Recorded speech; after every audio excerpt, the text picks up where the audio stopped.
parallel frequencies with just Blane and Coco and all the freaks on Earth and others? Because I think we got freaks on other planets. What do you think? Why not? I mean, it may take a while for the frequency to reach them, but...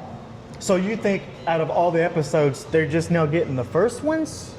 I think more likely they would get the first one in 10 billion years. Okay, so we're looking at the... I'm not a scientist, but... That's true.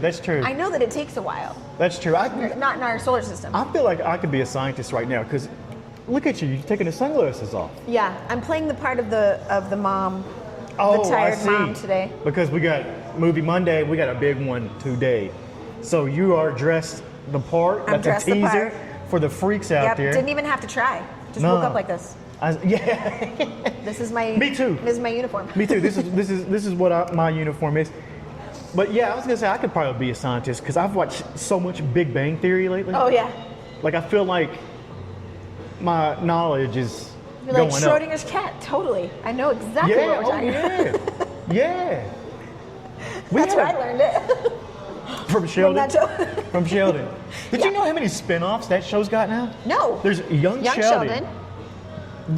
I found out over the weekend. I was watching some March Madness basketball, scrolling through, and I saw the first marriage of so and so and so and so. Oh. That's the spin-off Yeah, of Sheldon. yeah. Okay, so Young Sheldon's- they're getting their spin-off. Yes. From the spin-off. We should look into that and see how many shows have had multiple spin-offs of spin-offs. There's always my favorite. Which one? Spin-off from Cheers. Frasier. That's a great one. I'm gonna throw that one at That's you my right favorite. now. I'll watch all of Cheers and then jump right into Frasier. I will tell you. Just keep going. There is a record in TV history that Frasier, the character Frasier has, and it is the longest. We'll have to look it up and make sure. Yeah. Because I'm pulling this out of the top of my It's hat up there here. though. But for he's got sure. like the longest, live action. Playing whatever, the same character for the longest amount of time, and he's still playing him. There's new seasons. I know. Have you watched those? Yeah. Yeah. Yeah.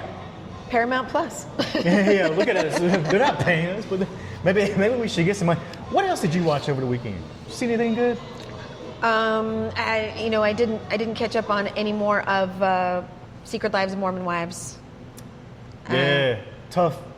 It's been a tough one for them. Tough go right now. Let's just say. Got The Bachelorette canceled. I mean. Yeah. They're all over the news right now. So again, I just didn't want to reach out and say, Taylor, we're actually in the coffee shop right now. This is the same spot. They filmed Taylor in season 4 that just came out, and so we're hanging out in your favorite spot. We filmed here first. I think they copied us. Yeah, they saw us and they were like, that looks cozy, and we're like, come hang out with us in Land of a Thousand Hills. Yeah. Here we are. Yeah. We had a tough loss over the weekend. There was a couple of losses over the weekend. It's been a rough go for Hollywood right now. It was, but Nicholas Brendan. People know him from Buffy and other stuff, but I know him from Coherence. Yes. He was Mike in Coherence. Mike. We actually talked to James Ward Burkett, and we talked about Mike. I should get that clip together. It felt very personal. It felt like, well, this was a friend of a friend. Yeah. Not just a person I saw in a movie. Nah. Mike said something in that movie that changed my life.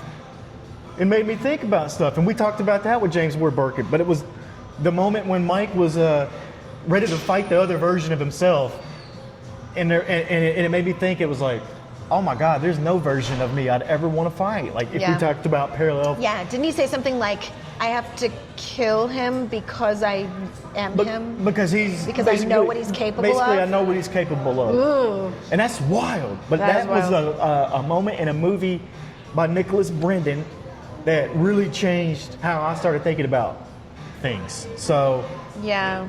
Rest in peace. R.I.P. That's a sad one. We had a couple other losses. We're going to get into those this week. You ready to get into what we're here today? for? You were ready for it when you woke up. I got dressed for it.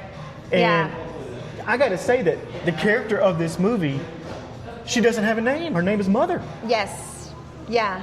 And I noticed on the cast list, the husband is husband. Yeah. And they put the name of the baby or the child as James, but I don't ever remember them saying it. I don't think they did either. She always calls him baby. Yeah. Baby. So I think it kind of, I mean, clearly that was intentional. Did that on purpose. Well, yeah, and that's what this whole movie kind of boils down to is identities. Yes. And I'm looking up the husband's name for anybody that, yeah, you're over here already. We're going to get into it. And his name is Scoot McNairy, played husband. And yeah, you're right though. They didn't go by any other names in the film. Yeah. And that's always fun to me. There's movies like that you know, they have the main characters have no name. Yeah. Reminds me of Fleabag. There you go. Yeah. Oh, yeah. what a good show. But you never find out her name. Let's just get into this because I want to ask you and I want to ask the freak something right now out of the gate. When was the last time you felt like you were disappearing a little? And I'm not talking about like physically, but your identity quietly folded into everything you're responsible for. You know how this is because we've talked about this in different networking groups with some of the women organizations. And people get stuck into that identity of you're just a mom, you're just a dad, you're just a fill in the blank. But how many of us get lost in that? And that's what Night Beach. First time we said the name of the movie. And this is one of those ones This is what we're doing today, guys. This is one of those ones that people will judge by the name of the movie. Yeah. And by the cover. And I'll say I'm guilty of that. But not for the reasons of like, oh, I don't want to watch that. It looks like trash. No. I just kind of thought by the cover alone, I thought it was blood on her face, first of all. And Night Bitch, I thought it was another one of these revenge flicks. Okay. And I thought it was. I could see that. So I wasn't in the mood for it yet because I've just watched. What's the one with Samara Weaving in it? What's the name of that movie? My brain cannot remember it. I can't either. But and I love it so Ready much. or Not. Yeah. So I just watched Ready or Not. Ready or Not, and it had the cover of Night Bitch made me feel like I Spit on Your Grave or one of those types of movies. Yeah. And I'm like, oh yeah, this would be good. It'll be one of those kinds. No. It's not that. This movie is comedy, or maybe it's a horror movie. But that was my first question. I was gonna say, now that you've seen it, because there's some debate, right, online. They're like, is this or is it not a horror movie? Yes. Your opinion? Yes, it is. It is because not in horror movies, you don't have to actually believe everything that's going on. Yeah. The fact that this is going on in Amy Adams, in the her mother, character, and her head is terrorizing and terrifying enough to make it a horror movie. So you can think about if you're not into the supernatural and you're not thinking about it in that type of way, this movie she turns into a dog, or does she not? That's kind of the question. Yeah. The question is, but she's turning into a dog. Yeah. She's going through postpartum life as a first-time mom. Yeah, and psychologically, yes, horror. But on the surface, maybe not. But that's when I'm going to say that it's got multiple genres that start shifting right under your feet as you watch this movie. Because a lot of times I'm watching it in the beginning, the first 30 minutes or so, and I'm like, it was making me tired. Oh, were you? I'm a exhausted. Parent. I'm a parent. You're a parent. We know how it is. I know we got freaks out there who are parents too, but it made me almost turn the movie off, to be honest with you. About 28 minutes is what I even looked and I saw it. It was like 28 minutes. I was like, whew. Because here's the thing. I had just got done with Lindsay, my wife, wrestling our own kids to bed. Yeah. It was 10 p.m. when I started. We got a 3-year-old and a 6-year-old. Yeah. They would not go to sleep. So I'm already just finally sitting down trying to relax. And I put this on. And what do? It's almost like you're babysitting with her. I know. And you're being okay, here we go again. But it's the part of parenthood that doesn't get romanticized because everything else out there is filtered or it's hashtagged and it's put out there in this perfect world. But this is what really parenting is what she's demonstrating. Oh my gosh, Dad leaves for a job. She's there, stuck. Yes. And I hate to say that word, but she is. He even says it at one point. Oh, I guess I'm babysitting. No, you don't babysit as a parent. Yeah. Oh no, I just want you to take care of your kid. Yeah, parent your own kid. But yeah, there's all that stuff going on. We've come a long way, I think, as a society. At least I've seen that, where most men I know that are parents, that are dads, they don't use the word babysitting anymore. I'm glad that we're kind of shifting from that. I'm happy to see it. I don't know if it's the same way for everybody, but we're finally getting to a place where we go, did you hear what he just said? Did he just say babysitting? Yeah. And I say it jokingly. That's the only time I'll do it, because I know what it really is. I say it jokingly. Yeah, I'll be like, so I'm babysitting my kids today? Yeah. What's happening? But what did you think right off the bat when you saw the name of the movie, saw the poster, saw who was in it? What'd you think about that? And then, do you think it's a horror movie? Because Amy Adams, one of my favorite actresses of all time. I can't say that it's been maybe true all the time, but when she first came on the scene in Enchanted, and I was young and in college, some people were like, "Oh, she looks like you." Oh. So maybe she's my celebrity lookalike. Maybe not anymore. I don't know. You know, freaks, you can tell me. It's okay if you're like, "Nope, don't see it, not at all." Either way, it's fine. But love her as an actress, as a person, everything. She's incredible. And as soon as this came on the scene, I had friends that were like, "Oh, you got to see this movie, Night Bitch. You got to see it." And I was like, "Oh, it sounds good. I really want to see it." And then I just didn't until we were getting ready for this month, the theme, women, and I said, "Ooh, we got to put this movie in the lineup. It's got to go in there somewhere because I want to see it, first of all, and I think it will be a great topic to talk about." Oh, yeah. And I'm so glad. I'm so glad. Can I just say, first thing, right out the gate, first scene in the movie, everything, I was like, I feel so seen right now. Yeah, there you go. I cannot believe, of all the movies I think I've ever seen about motherhood, ever, this is probably the most realistic. Even with the crazy, I'm turning into a dog. And I get that. 100%. And I adopted my first son. So for me, it's a little bit different when it's not as much of the hormonal, biological things going on, but I felt so validated in that my experience as a first-time mom was almost exactly what I'm seeing in this movie. Almost exactly. I mean, Amy Adams is a mother. She's got a child, Aviana. Named her after where Amy Adams is from, Aviana. Love or that where name. she was born, actually. Aviana, Italy. So romantic. There's your random facts for the freaks out there. If you're ever on Jeopardy Love and you it. need a little hand there you go. But yeah, it was incredible to see and feel what she did in this movie. Yeah. But let's talk about the dog, because the dog isn't just random. It's not a random thing. It's a dog, think about it, is instinctual, territorial, protective, raw. Now, all those words I just said, what do you think about Amy Adams? What was she in this movie? Exactly those things, you know? So, motherhood, too, is isolation. And I'm not going to be the one to be over here preaching about motherhood. It wasn't meant to be. Yeah. I will just point that out real quick, because this really shows a modern example of what many of us go through as first-time moms, because it does feel isolating. But she even says it in the movie. Where's our village? Yeah. Because that is not how we were supposed to mother other human beings. We were supposed to have our village. I mean, we were essentially made into civilization that way. Yeah. Was we all need help. Yeah. We all need to raise these kids together. And that's how we started becoming villages. A lot of this movie is like looking in a mirror. And we do that a lot right here on Parallel Frequencies. That's what we do. I mean, look at the frequencies already.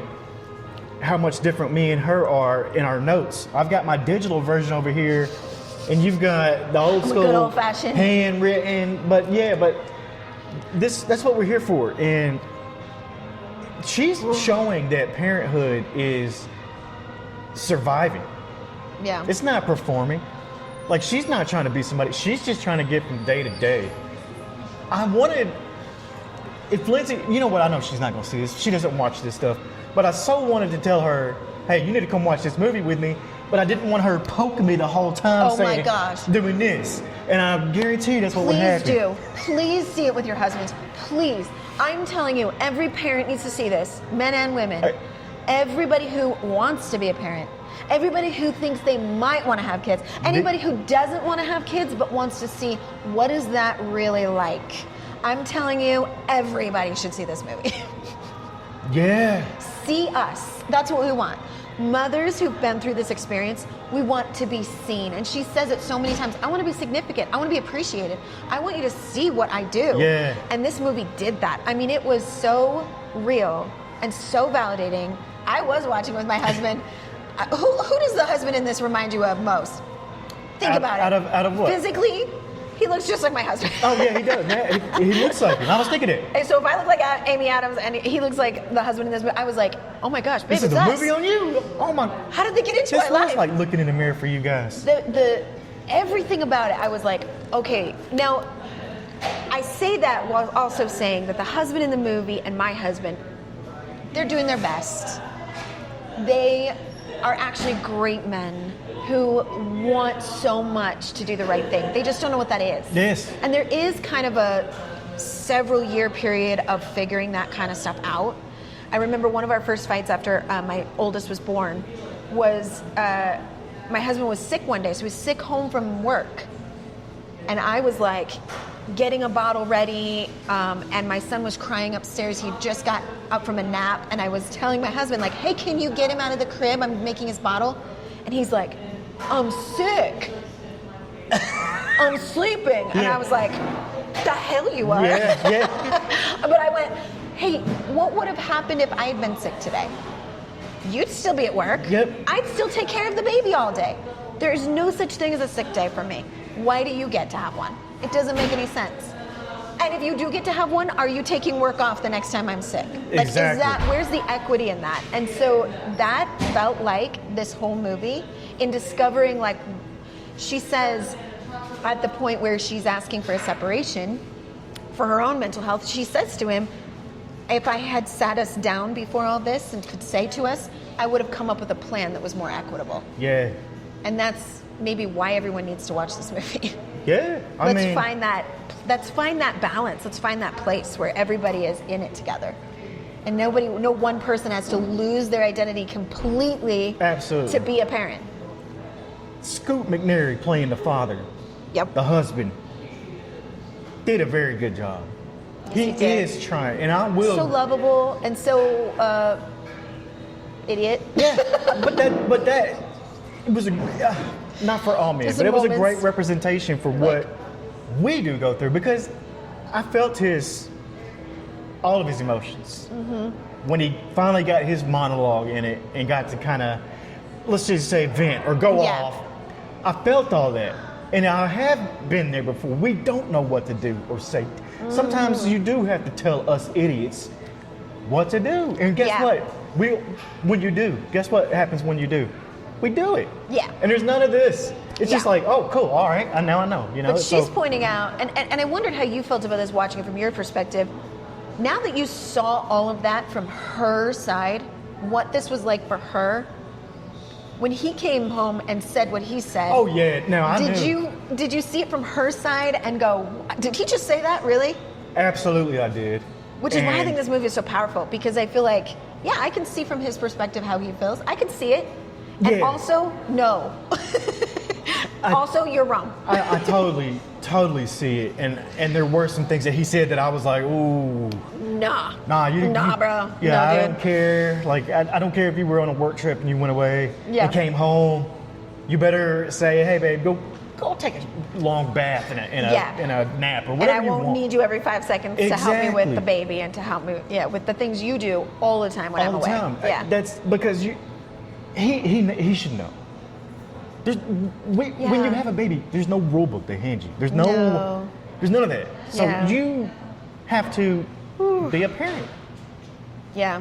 And you do lose yourself and you do change, transform, and transition a lot. And I think what this movie is highlighting is that women end up being asked to transform themselves completely into mother way more than men are expected to transform themselves. Yep.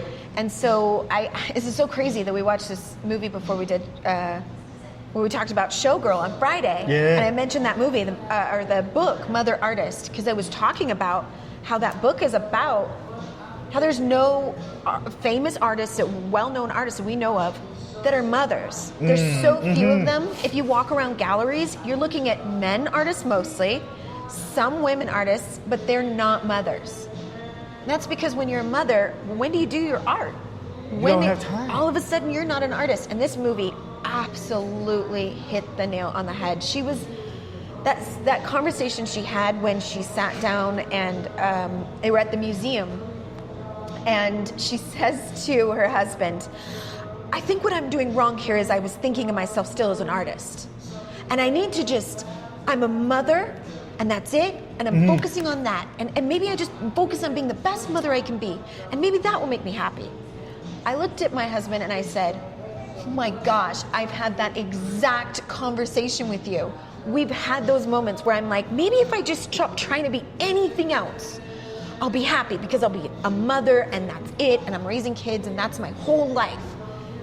And guess what? That's not what we want, and that's not what we want to hear. And that's the underlying, if not very blatant, theme of this movie is identity versus expectations. Yep. This movie does a lot of things that other movies are scared to do. Starts asking you, starts looking at you, starts saying, who were you before the roles you had to play? Yeah. And that's scary because the further away you get from it, it's the more further in the confusing. rear view, you know? So Yeah. then And it the more kinda- primal. it hits you too. It's like what happens when those roles start eating you alive, when a mom is too much. It's nothing Yeah. you can really do. There's not much. Yeah. And there is kind of a seed of resentment that starts. You can't help it. It's not that you resent your kid. It's not even that you really resent your husband, but that seed starts to resent of like, they made me give up who I was. And you can't help that a little bit. And then I think that's where that whole turning into a dog Yeah. thing comes in, where you're just like, and I do think that there's something to that. I remember watching animals a lot when I was a first-time mom, or when I had just given birth to my twins, because I actually did carry and give birth to them. So I had that whole pregnancy hormonal, like all that transformation too. But I remember watching animals a lot and thinking, okay, there's like a gorilla in the zoo, okay, and that gorilla is like totally into their baby, and they're like they sit there in their little nest and with their straw, and they just they're with their baby, and that's all they need. Or I was at a farm one time and I saw 2 little baby goats following their mama goat around. Yep. And I had twin babies, and I went, well, see, that doesn't look that hard. Yeah. Look at that goat. She's just being a mom, and I can do that. There's something that just reaches deep inside your DNA and says, there's something in you, the primal Yes. thing that knows what to do. Your body knew how to give birth. Your body knows what to do. Just try to reach in there and find it. And I think that's what this movie is. That's what primal is the word that I wanted to Yeah. use. You stole it. That- You snatched it out of my notes. Because it I'm is, kidding. it's just perfect. But it is. Perfect word. But let's talk about this too. I'm not trying to take away from it, but we're not only talking about motherhood here. We're talking about anybody that lost their identity in some way. The creative who Yeah. had to go corporate, the entrepreneur Oh, who's totally. buried under responsibilities, the person who became reliable and forgot that they were also the wild one. You know, like, it's not just for the mothers. Sure, you can still fit into all those categories, but I think there's always somewhere in you a version of you that feels like it's been caged up, Yeah. that needs to come out. She does that. Amy Yeah. Adams is different. She like leans into it. She is big time leaning into it, and it's not with some clean, polished, award speech version of a character. She is uncomfortable, awkward, unhinged. Yeah. She's a little feral. A lot. Let's just say a lot feral. She's. And how weird is it that like the running around at night, Oh. digging in dirt, actually looked really good to me? Let me tell you. Am I weird? No, I'm gonna break it down. Why? Because I did watch that, and I rewound it, and I watched it a couple times. we're late into the film, right? The house is quiet, suburban stillness, and Amy Adams steps outside into the backyard, barefoot, unfiltered, no audience, no expectations. And right away, you know something's off, but it's not that jump scare or, you know, you hear whispers in the dark type. No, it's none of that at all. She drops down on all fours, not in a gimmicky way. Not in a, look at me, I'm acting. Yeah. I'm doing one of Coco's drama scenes. It's not like that. She is slow, deliberate. It's almost like muscle memory, waking up. This ain't about turning into a dog. It's about uninstalling civilizations one joint at a time. Yeah. Because this is what everybody feels inside of them. But her movements starts changing. Her shoulders loosen, her spine curves, I love it. her head tilts. She's not pretending anymore now. She's relieved. The digging scene, she starts digging and digging and digging. Hands in the dirt, nails gone. No hesitation. The hole ain't a hole in the yard, it's a hole in her identity right here. That's what she's making space for herself. making a metaphor right here. Yeah. Making space for herself. Raw physical storytelling from Amy Adams. But I had to go ahead and break that scene down just a little bit for you because I found it so powerful. Loved it. And the transformation into the dog, it was almost like the Walt Disney Cinderella into the dress moment. Like, it's like, whoa, but it was gorgeous. It was just like, and then shake, and then the fur. I loved how that was done. It was incredible, and it's one of those moments too. Is this really happening? Or is this in her head? Or what's going on? Yeah, and by the end, you don't care. Don't care. Yeah. You're like, I'm going with it. So when you opened the show, basically, the talk about Night Bitch, and you asked me, is it a horror movie? And I don't care. I mean, it is what it is. I do care about your question. Don't think I'm not. I don't care. But I don't. But no, it doesn't matter. It doesn't matter at all. It's true. Yep. And I'm curious. Did you freaks out there? Have you ever lost yourself and still had to take care of somebody else? A mom, a dad, caretaking. somebody taking care of their sick parents or whatever it may be. If you're not a parent, there's still times in your life where you have had that identity trade-off, I believe. Yeah. When? I did it, like I said earlier, I did it when creative me had to hit the corporate world and work for the big evil entities. You know, I had to do it. You've done it. When? When have the freaks out there done it? Yeah. Give me your final thoughts, your closing. Well, it's so interesting. I wrote down the garbage truck scene. Oh, yeah. Because she's sitting there on the curb watching garbage trucks because her son, two-year-old boys especially, love to watch the garbage truck. I've done that. Oh, yeah. I've done that moment. As I'm driving here to the coffee shop today, I saw a mother sitting on the sidewalk with her toddler in a stroller, and they were watching the bulldozers across the street. And I just could not believe how fitting that was. Yeah? Just perfect. What I want to highlight about this movie is that it shows the hard. It shows even the parts where weird stuff is happening to her body. She looks at her husband and she goes, I have 8 nipples, by the way. Yeah. Those moments, they're so real. Our bodies are just become like, we don't even recognize ourselves anymore. We don't know what's going on. It's partly gross and partly like, it is what it is. I better just accept it. This is what being a mom is about, or transforming. All this hard that you go through, losing your identity, giving everything to this tiny little human being that just won't fucking sleep. Yeah. And yet the love and the absolute, I would do it all again feeling, I cannot even begin. And I would cry if I tried to explain it. But just the absolute overwhelming love you have for your child to do this. To be like, look, this sucks. This is awful. I hate every second of this. But I also would do it all again every single day. She makes a mess in her kitchen, Oh. letting him just paint because she wanted that joy with him. She couldn't stop him from just having that little joy where he's just smearing paint all over the walls. Yeah. And then later at night, she's trying to clean it all up, and she's like, she hates life, and she's just like so mad. But you're also like, but I would do it again. Yeah, oh yeah. I would do it all And again for we've our all kids. been there. Ugh. Most I just of us. cannot even. Most parents have been there. And like I said, even if you're not a parent, even if you don't want to be a parent, I would watch this movie Yeah. because, like you said, there's a lot of things about identity, and there's also just take a moment to appreciate your own mother. Yeah. Watch it and say, wow, I can't believe that women knowingly choose this. Exactly. And we do. And we do. To further civilization. Yeah. And that's all I have to say about that. Night Bitch isn't here to entertain you in the traditional sense. Yeah. It's here to poke at something under the surface. Kind of like that one scene. Ugh. Yeah.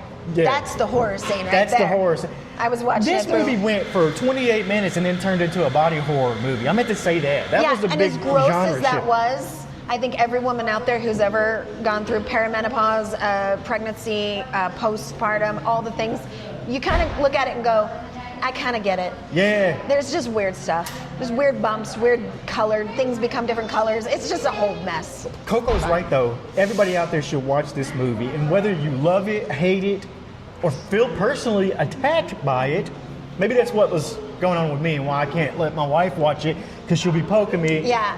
I was And I felt personally attacked. Yeah. texting both of them. I was like, are you guys both watching this together? Please watch this together. Yeah, see, but I'll make sure she watches it. if you do any of those things, love, hate, feel personally attacked, this movie did its job. And it leaves you with not what did I just watch, but why did it hit me like that? Yeah. And those are the movies that we love to break down right here on Parallel Frequencies. Just Blane, Coco. Coco. We'll see you on the other side.